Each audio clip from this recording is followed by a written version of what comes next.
Chief Onadogo, you go to your program.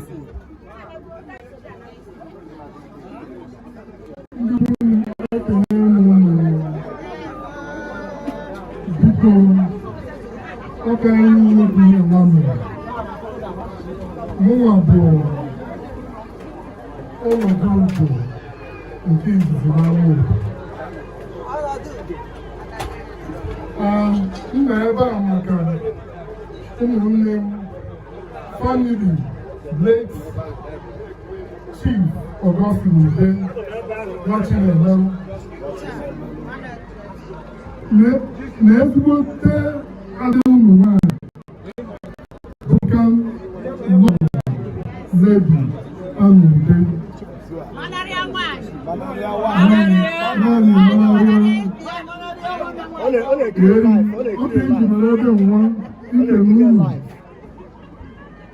Well, now soon, so Makina and the room. Okay, I need a comment. Makana, what are you secondary school?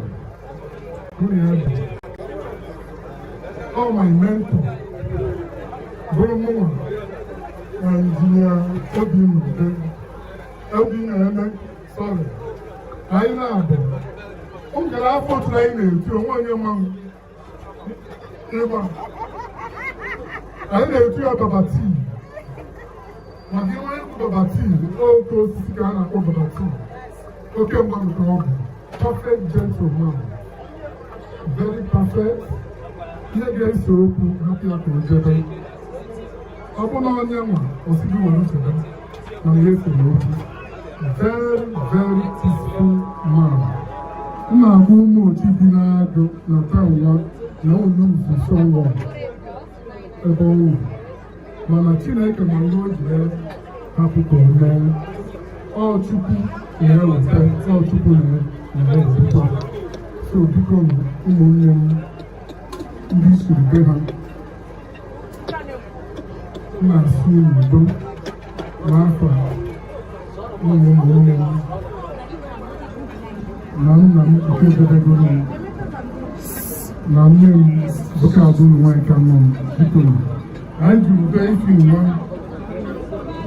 I gave you my soon Bikun. What a call. Campuro Bia, Campuro Bia, Canada, Campuro Bia,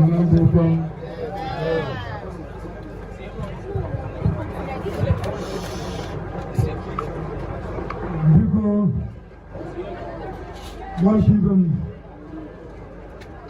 Chief Onadogo. How Chief Onadogo Amokwe. Because Chief Onadogo. Adika, there are 1 year old brother, Chief Akuluno.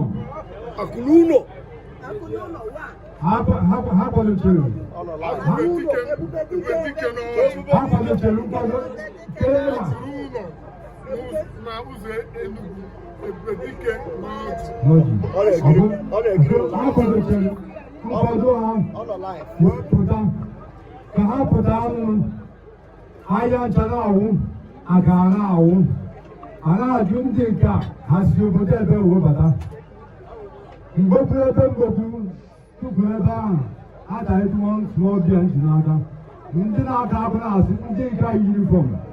You are going to gas more, but our uniform of the high.